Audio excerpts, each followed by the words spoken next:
तो हेलो दोस्तों, आ गए हैं एक और नए वीडियो के साथ। और इस वीडियो में हम लोग बात करने वाले हैं एक सेंटेंस के बारे में जिसका आप हर एक वर्ड अलग से प्रिंट कराना चाहते हैं।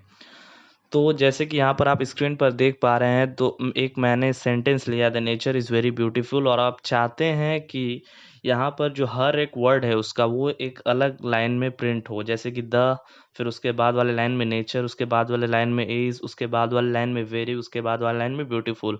तो आप कुछ ऐसा चाहते हैं प्रिंट कराना, ठीक है। तो इस वीडियो में मैं आप लोगों को वही बताऊंगा कि आपको कोडिंग कैसे करना है, इस प्रोग्राम को कैसे लिखना है कि आप वो आउटपुट पा सकें। तो यहाँ पर आप सबसे पहले देख पा रहे हैं जो पैकेज है वो मैंने लूप्स नाम से बनाया है, और जो पब्लिक क्लास वर्ड है, यानी कि जो वर्ड है वो क्लास का नाम है, वर्ड्स। तो उसके बाद ब्रैकेट ओपन किया हुआ है, उसके बाद public static void main string args, उसके बाद ब्रैकेट ओपन। ये सब तो आपको पता ही होगा, ये बहुत ही बेसिक चीज़ है और ये लिखना ज़रूरी है, ठीक है। तो उसके बाद देखिए यहाँ पर string p is equals to the nature is very beautiful मैंने लिखा है। तो यहाँ पर बेसिकली मैंने क्या किया है, मैंने डायरेक्टली एक सेंटेंस को पी में इनिशियलाइज कर दिया है। पी को मैंने इनिशियलाइज कर दिया डायरेक्टली एक सेंटेंस से। अगर आप चाहें तो आप इनपुट भी ले सकते हैं, ठीक है। तो यहाँ पर मैं बेसिकली पहले आपको ऐसे ही बता देता हूँ, फिर उसके बाद मैं इनपुट लेकर भी आपको बता दूंगा, ठीक है। तो यहाँ पर देखिए क्या लिखा है, यहाँ पर स्ट्रिंग पी में मैंने पी को मैंने इनिशियलाइज किया है the nature is very beautiful से। तो यहाँ पर होगा क्या, जो आउटपुट आपका आने वाला है वो पहला लाइन में द होगा, उसके बाद वाले लाइन में नेचर, इस तरह से वो प्रिंट करेगा।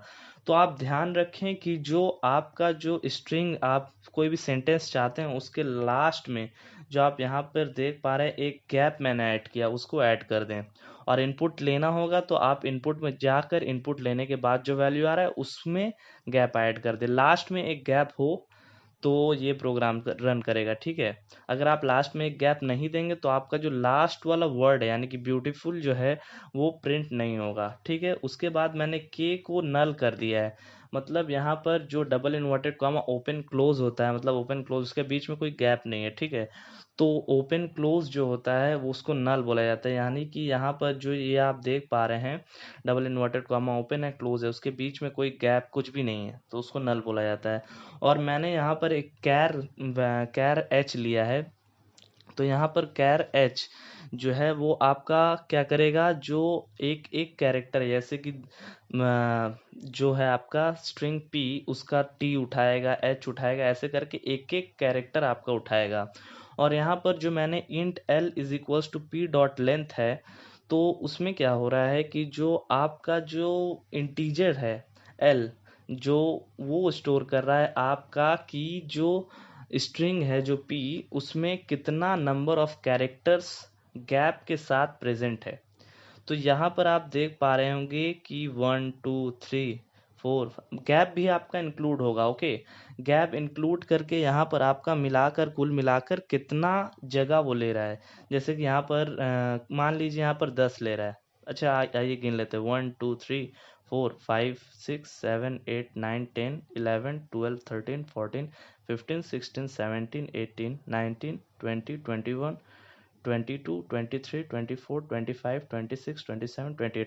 तो यहाँ पर जो लेंथ हो जाएगा वो हो जाएगा आपका 28। आप यहाँ पर अगर स्ट्रिंग में नंबर कोई या कोई स्पेशल कैरेक्टर भी डालते हैं या आप मान लीजिए गैप भी डालते हैं तो वो लेंथ में इंक्लूड हो जाएगा। और यहाँ पर जो है एक वेरिएबल आई, उसको मैं फॉर लूप में यूज़ करने वाला हूँ। तो यहाँ पर चलिए आइए फॉर लूप की तरफ बढ़ते हैं। तो आपको इतना पता होगा, या मान लीजिए नहीं भी पता है तो मैं बता देता हूँ कि जो पोजीशन होता है किसी भी स्ट्रिंग का वो ज़ीरो से चालू होता है। जैसा कि मान लीजिए आपसे टी का पोजीशन पूछा जाए तो वो हो जाएगा 0, एच का पोजीशन पूछा जाए तो वो हो जाएगा 1, ई का पोजीशन पूछा जाए तो वो हो जाएगा 2। तो 0 से चालू होता है और L-1 तक जाता है। तो यहाँ पर 28 मान लीजिए आपका लेंथ है, अगर हो सकता है गलती भी हो गया हो गिनने में तो आप देख लीजिएगा। तो मान लीजिए आपका 28 लेंथ है, तो ये जो सारा मतलब कि लास्ट वाला जो आप ये गैप देख पा रहे हैं उसका पोजीशन होगा L-1 यानी कि 27। ये बात याद रखिएगा, जो लेंथ होता है उससे हमेशा एक कम जो होता है वो लास्ट वाला गैप या नंबर या स्पेशल कैरेक्टर उसका पोजीशन नंबर होता है, इंडेक्स नंबर भी बोलते हैं। तो यहाँ पर मैंने किया क्या है कि आई का जो वैल्यू है, i is equals to 0, i less than l, i plus plus. तो यहाँ पर हो क्या रहा है, मैंने आई का वैल्यू को 0 से इनिशियलाइज किया है और लेंथ के मतलब कि लेंथ -1 यानी कि आई लेस देन एल मतलब कि -1 तक ही जाएगा, यानी कि 27 तक ही जाएगा। और ये पूरा जो लूप है वो 28 बार रन करेगा। तो यहाँ पर जो h है, h is equals to P dot char at i. तो यहाँ पर हो क्या रहा है, जो h है वो एक कैरेक्टर वेरिएबल है, कैरेक्टर वेरिएबल, कैर वेरिएबल। तो उसमें जो p है, p जो आप देख पा रहे हैं वो मेनली जो स्ट्रिंग है आपका, जिसका आप सारा वर्ड को प्रिंट कराना चाहते हैं वो है। और यहाँ पर क्या लिखा है, p डॉट कैर एट आपको ऐसे लिखना है, c स्मॉल, फिर कैर के बाद जो AT है उसका A कैपिटल होना चाहिए और बीच में कोई गैप नहीं होना चाहिए। तो ये क्या करेगा, जो आई का वैल्यू जितना होगा वो पोजीशन का जो कैरेक्टर है वो अपने अंदर स्टोर कर लेगा। जैसे कि यहाँ पर सबसे पहले आई का वैल्यू होगा 0, तो H में क्या स्टोर हो जाएगा, T। ठीक है, आई का वैल्यू मान लीजिए हो गया बढ़कर 1, तो H में क्या स्टोर हो जाएगा, H। अगर आई का वैल्यू हो गया 2 तो उसमें क्या स्टोर हो जाएगा, द। तो उसी तरह से एक एक कैरेक्टर, यहाँ पर एक कैरेक्टर जो वेरिएबल होता है वो सिर्फ एक ही चीज एक टाइम पर स्टोर कर पाएगा। आप चाहेंगे कि टी एच ई तीनों को एक साथ अगर एच स्टोर कर ले तो ऐसा नहीं होगा, वो पहले टी स्टोर करेगा, फिर एच स्टोर करेगा, फिर ई स्टोर करेगा, तो एक एक करके स्टोर करेगा। तो यहाँ पर देखिए, if H not is equals to gap, gap यानी कि यहाँ पर आपको सिंगल इन्वर्टेड कॉमा के अंदर एक बार स्पेस बटन क्लिक करना है।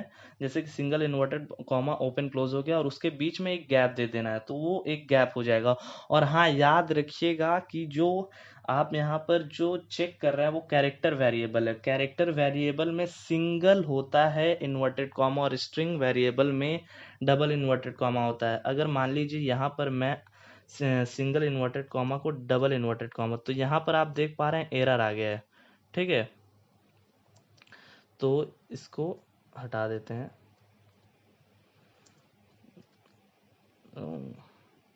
एक सेकेंड, तो इसको हटा दिया है मैंने, पहले जैसे कर देते हैं। तो यहाँ पर आप देख पा रहे हैं कि जो एरर का साइन है वो हट गया है। तो यहाँ पर उसके बाद देखिए क्या आ रहा है, k इज इक्वल्स टू के प्लस एच। तो यहाँ पर क्या हो रहा है कि k जो स्ट्रिंग को मैंने नल से इनिशियलाइज किया था, तो वो क्या स्टोर करेगा कि k में जो एक एक वैल्यू आते जाएगा। तो h में अगर i का वैल्यू 0 है तो h में क्या स्टोर हो जाएगा, t। तो k में क्या हो गया, k प्लस एच यानी कि t स्टोर हो गया। फिर i का वैल्यू क्या हुआ, बढ़ा, i का वैल्यू हुआ 1, फिर h स्टोर किया, फिर i, जब तक कि h में कोई गैप नहीं आ जाता तब तक k में वैल्यू स्टोर होते रहेगा। तो यहाँ पर k का वैल्यू ई तक स्टोर करेगा, यानी कि द स्टोर करेगा। फिर जो ई के बाद वाला पोजीशन नंबर है यानी कि 3, जब i का वैल्यू 3 हो जाएगा तो h में आ जाएगा गैप। और not is equals to gap का आपने कंडीशन दिया है तो वो हो जाएगा फॉल्स। तो उसके बाद आ जाएगा एल्स वाले कंडीशन पे। तो एल्स वाला कंडीशन यहाँ पर क्या लिखा है, system dot out dot print L N के। तो यहाँ पर होगा क्या, जो आपने के में जो स्टोर किया था द, वो हो जाएगा प्रिंट। फिर उसके बाद मैंने क्या किया है कि के को नल कर दिया। तो के को वापस से नल कर देने के बाद जो आपका गैप है, जब आई का वैल्यू 4 हो जाएगा तो गैप से आगे बढ़ जाएगा, फिर एन पे आ जाएगा। फिर वो अगला वाला गैप आने तक जितना भी वैल्यू है वो के में स्टोर करेगा। अगर मान लीजिए आपने के का वैल्यू नल नहीं किया होता तो द के साथ फिर नेचर स्टोर हो जाता, फिर इज स्टोर हो जाता, वेरी स्टोर हो जाता। तो उस तरह से वो स्टोर हो जाता। तो इसी तरह से ये लूप घूमता चला जाएगा जब तक कि आई का वैल्यू लेस देन एल नहीं हो जाता। ठीक है, तो यहाँ पर आइए हम लोग रन कर कर देख लेते हैं कि क्या आ रहा है वैल्यू।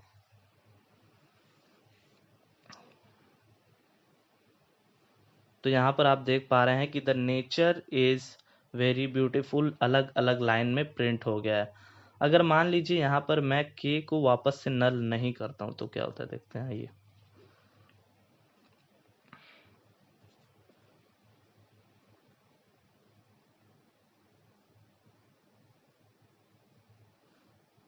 तो यहाँ पर आप देख पा रहे हैं कि द पहले प्रिंट हुआ, फिर द नेचर हुआ, फिर द नेचर इस। तो यहाँ पर बेसिकली हो क्या रहा है, जब सबसे पहली बार में इफ से टर्मिनेट कर कर एल्स पार्ट में आ रहा है तो वो द प्रिंट कर रहा है। फिर जब के में वैल्यू क्या, द स्टोर रह ही जा रहा है, द स्टोर रह जा रहा है। तो फिर उसके बाद जब नेचर से चालू कर रहा है, जब तक गैप नहीं मिल रहा है तो वो द के साथ ही स्टोर करते जा रहा है, द के बाद N A T U R E फिर स्टोर करते जा रहा है। फिर जब एच में आपका गैप आ रहा है तो फिर से एल्स कंडीशन में आकर प्रिंट करा दे रहा है। तो इसी तरह आपका प्रिंट हो जा रहा है। और अगर आप मान लीजिए के इज इक्वल्स टू, यहाँ पर ये याद रखिए कि के स्ट्रिंग वेरिएबल है तो आपको डबल इन्वर्टेड कॉमा का यूज़ करना है। तो यहाँ पर अगर आपने ऐसे कर दिया तो आपका देखिएगा फिर से नॉर्मली आपका आ जाएगा वैल्यू। तो यहाँ तक मुझको लगता है कि आपको समझ में आया होगा। अगर आप मान लीजिए यहाँ पर इनपुट करना चाहते हैं तो इनपुट करने के लिए रुकिए मैं आप लोगों को कर कर दिखा देता हूँ इनपुट कैसे करना है। तो देखिए, अच्छा एक काम करते हैं कि इसके जो अगले वाले वीडियो है उसमें मैं आप लोगों को इनपुट कर कर दिखा दूंगा, उसमें कैसे इनपुट करना है आपको स्ट्रिंग। ठीक है, तो यहाँ पर ये वीडियो ऐसे ही लेंदी हो गया है, तो फिर अगली वीडियो में मिलते हैं। अगली वीडियो में आप लोगों को इनपुट करने भी कैसे बता दूंगा। वैसे मैंने बता ही रखा है अपने यूट्यूब चैनल पर, आप देख सकते हैं कैसे इनपुट करना है। फिर भी मैं अगले वीडियो में आप लोगों को बता दूंगा कि किस तरह इनपुट करना है। चलिए तब तक के लिए बाय।